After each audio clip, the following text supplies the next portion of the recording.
ही जी गर्दी आहे, दिवसा गणिक येणारी, तासा गणिक येणारी, या सगळ्या गर्दीला तुम्ही दोघं पितापुत्र न्याय देऊ शकाल असं वाटतं? कारण बघा, लोकांना काय हवं असतं? पद हवं असतं, लोकांना कुठेतरी संधी हवी असते, लोकांना आपल्या भविष्याची काहीतरी उज्ज्वलता हवी असते. हे सगळं शिंदे पितापुत्र देऊ शकतील असं तुम्हाला वाटतंय? बघा, तुम्ही आता समोर बसले होते, किती लोक कुठून कुठून आले.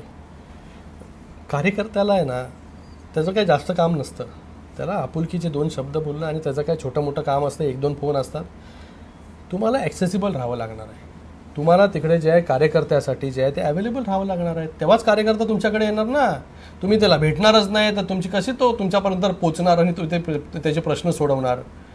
तुम्ही घरी बसता, अरे घरी तरी भेटा. आम्ही तुम्हाला बोलतोय का सगळीकडे फिरा करून? ते तर त्याच्याकडून कधीच होणार नाही.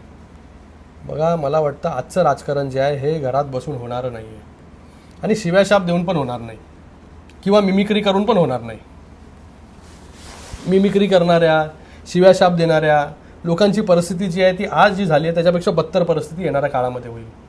तर लोकांना या सगळ्या गोष्टीमध्ये इंटरेस्ट नाही, लोकांना कामामध्ये इंटरेस्ट आहे. तुम्ही काय त्यांच्यासाठी करता हे सांगा, तर तुमच्याबरोबर लोक जे आहे ते जोडले जातील. आज इतके लोक का जोडले जात आहेत राजेशजी? ह्यांना काय सगळ्यांना पैसे देतोय का? लोकांची कामं झाली पाहिजे, लोकांना तुम्ही ॲक्सेसिबल असले पाहिजे, अवेलेबल असले पाहिजे. या नंदनवनमध्ये असेल किंवा वर्षामध्ये शिंदेसाहेब होते, महाराष्ट्राच्या कानाकोपऱ्यातून शेतकरी जे आहे त्या ठिकाणी पोचायचे, आपले प्रश्न घेऊन पोचायचे. आणि आपलं इंटेन्शन, तुम्ही जो प्रश्न विचारला की सगळ्यांना सॅटिस्फाय करू शकाल का, मी बोलत नाही की सगळ्यांना सॅटिस्फाय करू शकतो आम्ही.